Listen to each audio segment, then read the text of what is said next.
Good morning students, मैं नियाज Ali lecture और एक टॉपिक लेके आप लोगों के सामने। तो आज का जो टॉपिक है उसको डिस्कस करने से पहले हमें कुछ चीज़ों को समझना होगा। अगर आपको माइक्रो इकोनॉमिक्स समझना है, ठीक, तो यहाँ पे आपके माइक्रो इकोनॉमिक्स में जितने भी आपके टॉपिक्स आते हैं, ठीक, या यूनिट्स जिसको हम कह सकते हैं, जो ये यूनिट्स आते हैं, जो ये टॉपिक्स आते हैं, वो आपका दो कंसर्न में आप पढ़ोगे। आप दो कंसर्न्स में आप पढ़ोगे, ठीक।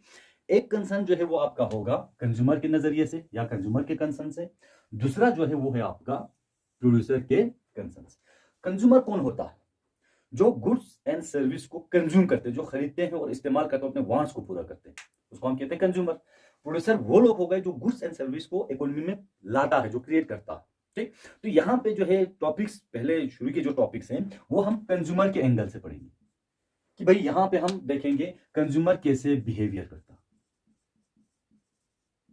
एक कंज्यूमर जो गुड्स एंड सर्विस को जो गुड्स एंड सर्विस को कंज्यूम करते हैं अपने वांट्स को पूरा करने के लिए, वो कैसे बिहेव करते हैं। मींस कहने का मतलब एक कंज्यूमर को जो है अपने इनकम को कैसे स्पेंड करना है कि उसको मैक्सिमम सेटिस्फेक्शन मिल जाए, उसको फायदा हो। सिंपल अगर लैंग्वेज में हम ये कहेंगे कि कंज्यूमर को फायदा कैसे होगा, उन चीजों के बारे में पढ़ेंगे। तो कंज्यूमर के कंसर्न में पढ़ेंगे तो हम पढ़ेंगे यहाँ पे यूटिलिटी के बारे में पढ़ेंगे, ठीक। जो यूटिलिटी, जो कॉन्सेप्ट टॉपिक जो आएंगे, ठीक, जो हम पढ़ाएंगे, जो आपको सिखाएंगे यूटिलिटी, वो आपका कंज्यूमर के कंसर्न में होगा। फिर डिमांड होगा, वो आपके किसके कंसर्न में होगा? कंज्यूमर। तो इसका मतलब ये है कि आपका मैक्रो इकोनॉमिक्स में जो है आपका एक टॉपिक जो है, एक सेक्शन जो है, वो आपको वो टॉपिक्स पढ़ना है जो आपकी किसके कंसर्न में हो? कंज्यूमर के कंसर्न में हो, कंज्यूमर बिहेवियर के कंसर्न में, ठीक। तो दूसरी तरफ आप आ जाओ, फिर हम पढ़ेंगे किसके बारे में? प्रोड्यूसर के बारे में। जैसे कि आपका प्रोडक्शन फंक्शन हुआ, प्रोडक्शन फंक्शन हुआ, वो आपका किसके ये नजर से पढ़ेंगे? वो आपको प्रोड्यूसर की नजर से, मींस प्रोड्यूसर से रिलेटेड होता है प्रोडक्शन फंक्शन। फिर उसके बाद आपका कॉस्ट के बारे में आप पढ़ोगे, वो किसके साथ हुआ? प्रोड्यूसर के साथ हुआ। फिर आप रेवेन्यू के बारे में पढ़ोगे, वो आपका किसके साथ कंसर्न हुआ? वो आपका हुआ। फिर प्रोड्यूसर इक्विलिब्रियम के बारे में हम पढ़ेंगे, प्रोड्यूसर इक्विलिब्रियम, ठीक। यहां पे हम कंज्यूमर इक्विलिब्रियम, कंज्यूमर इक्विलिब्रियम।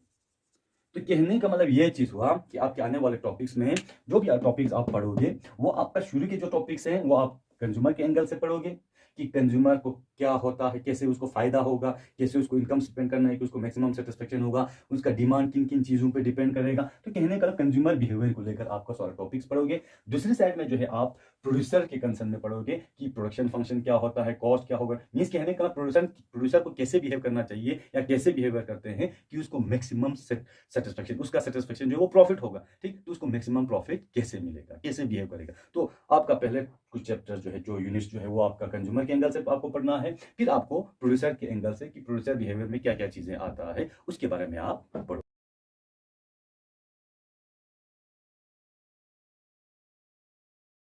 तो कंज्यूमर के बिहेवियर के एंगल से जो है आपका सबसे पहला जो टॉपिक निकल के आता है वो आता है आपका यूटिलिटी एनालिसिस, ठीक। यूटिलिटी एनालिसिस जो है वो एक इंपॉर्टेंट कॉन्सेप्ट है, इंपॉर्टेंट टॉपिक है आपके एग्जामिनेशन पॉइंट ऑफ व्यू के हिसाब से भी, ठीक। तो यूटिलिटी एनालिसिस जो होता है वो आपको यहाँ पे, यूटिलिटी एनालिसिस आपको क्या कहता है उसके बारे में हम पूरे डिटेल तो हम पढ़ेंगे, लेकिन आपको थोड़ा समझा देता हूँ कि यूटिलिटी एनालिसिस जो है वो आपको बताता है कि कैसे जो है एक कंज्यूमर को अपने इनकम को स्पेंड करना है, कैसे जो है एक कंज्यूमर को अपने इनकम को खर्च करना है कि उसको मैक्सिमम सेटिस्फेक्शन मिले, मीन्स मैक्सिमम उसको फायदा पहुंचे, उसको पूरा तसल्ली हो जाए, हाँ भाई मैंने जो खर्चा किया है वो बेहतर किया, ठीक। वो जो आपका कॉन्सेप्ट है, वो जो आपका थ्योरी है, वो कौन देता है आपको? यूटिलिटी एनालिसिस देता है। अब यूटिलिटी एनालिसिस में दो अप्रोच यूज किया, ठीक। एक है आपका कार्डिनल यूटिलिटी अप्रोच, एक है आपका ऑर्डिनल यूटिलिटी अप्रोच। जो कार्डिनल यूटिलिटी अप्रोच जो है वो दिया था आपका प्रोफेसर मार्शल ने दिया था, ठीक। और उसके इसको क्रिटिसाइज करते हुए, आप किस ग्राउंड पे क्रिटिसाइज किया तो मैं आपको बात बताऊंगा। क्रिटिसाइज करते हुए जो है हिक्स एंड एलन ने और एक थ्योरी दिया था जिसको हम कहते हैं ऑर्डिनल यूटिलिटी एनालिसिस, ठीक। अब पूरा यूटिलिटी एनालिसिस बहुत लंबा टॉपिक है आपका, ठीक। यूटिलिटी एनालिसिस को पूरा समझ, क्योंकि इसमें बहुत सारे आपके कॉन्सेप्ट्स निकल के आते हैं। तो यूटिलिटी क्या होता है, टोटल यूटिलिटी क्या होता है, मार्जिनल यूटिलिटी क्या होता है,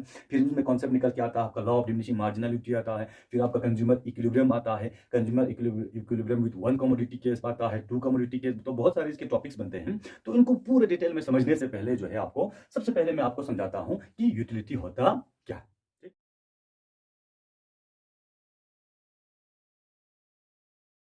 अब यूटिलिटी क्या होता है? यूटिलिटी को हम सिंपली अगर हम सीधा कहेंगे, वांट्स सेटिस्फाइंग पावर। ठीक, कि हर गुड्स एंड सर्विस में कुछ पावर होता है जो कंज्यूमर के, जो हमारे जो है वांट्स को पूरा करता है। ठीक, एग्जाम्पल के जब मैं आपको समझा देता हूं कि अगर फॉर एग्जाम्पल मान लो मुझे प्यास लगी है तो मैं क्या करता हूं, पहला गिलास पानी पीता हूं। मैं गिलास पानी पीता हूं, जब मैं पहला गिलास पानी पीता हूं तो मेरा वांट जो था वो पूरा होने लगा है। तो इसका मतलब पानी में कुछ ऐसा पावर है जो मेरे वांट्स को क्या कर रहा है, पूरा कर। मुझे ठंड लग रहा है कि नहीं, मुझे क्या लग रहा है, ठंड लग रहा है, तो मैं ये कोट पहनता हूं या अपर पहन लेता हूं। तो इसका मतलब ये, अब मुझे ठंड नहीं लग रहा, तो इसका मतलब इस अपर में जो है कुछ पावर है जो मेरे वांट्स को क्या कर रहा है, पूरा कर रहा है। ठीक उसी तरीके से बात कर रहा हूं, हर गुड्स एंड सर्विस में कुछ ना कुछ पावर होता है जो लोगों के वांट्स को पूरा करते हैं। ठीक, उस पावर को, ताकत जो होता है वांट्स को पूरा करने का, उस पावर को हम क्या कहते हैं, यूटिलिटी के। तो सिंपली हम यूटिलिटी को कहते हैं want satisfying power is known as utility. Wants, जो इंसान का वांट्स होता है उसको सेटिस्फाई, पूरा करने का जो पावर जो होता है उसको हम कहते हैं, क्या कहते हैं, यूटिलिटी। ठीक, तो हर गुड्स एंड सर्विस में कुछ ना कुछ पावर्स होता है जो इंसान के वांट्स को पूरा करता है, उस पावर को हम यूटिलिटी कहते हैं। ठीक, अब यूटिलिटी कंसेप्ट में आपको समझना होगा, टोटल यूटिलिटी समझना होगा, ठीक, मार्जिनल यूटिलिटी समझना होगा, और आपको एवरेज यूटिलिटी समझना होगा, एवरेज यूटिलिटी। देखो बच्चों, आपको जो ये जो टोटल का कॉन्सेप्ट आ रहा है, जो मार्जिनल को कॉन्सेप्ट आ रहा है, जो एवरेज को कॉन्सेप्ट आ रहा है, वो आपको समझना होगा। ठीक, क्योंकि जो टोटल है, मार्जिनल है, एवरेज जो कॉन्सेप्ट है वो आपका आगे भी आता रहेगा। For example total production, marginal production, average production. फिर आपका रेवेन्यू आएगा टॉपिक, उसमें आएगा total revenue, marginal revenue, average revenue. फिर आपका कॉस्ट का कॉन्सेप्ट आएगा, उसमें भी आपका क्या होगा, total cost, marginal cost, average cost. ठीक, तो आपको क्या चीज है, तो कहने का मतलब ये है कि आपको टोटल, मार्जिनल, एवरेज को आपको क्या करना, आपको समझना।